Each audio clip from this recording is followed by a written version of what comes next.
शिया आज भी 2021 में भी मुहर्रम ऑब्जर्व करते हैं।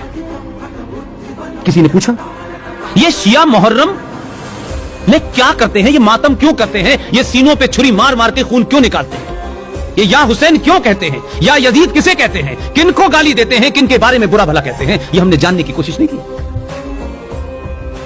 ये शिया मातम इसलिए मनाते हैं, उनसे सीखिए। जो लोग आपके पूर्वजों के हत्यारे हैं, जिन्होंने आपकी नस्ल दर नस्ल हत्या की है, अगर आप उन्हें भूल जाते हैं तो फिर इतिहास आपको भी भूल जाता है। इसलिए शिया इस देश में नहीं, पूरी दुनिया में मुहर्रम मनाते नहीं, ऑब्जर्व करते हैं। वो दुख का दिन होता है और उस दिन इमाम अली को, बीवी फातिमा को, उनकी जो बेटी थी, जो अली की पत्नी थी, उनके नवासों को, मारने वालों को कोसते हैं ताकि दोबारा से वो न पैदा हो पाए।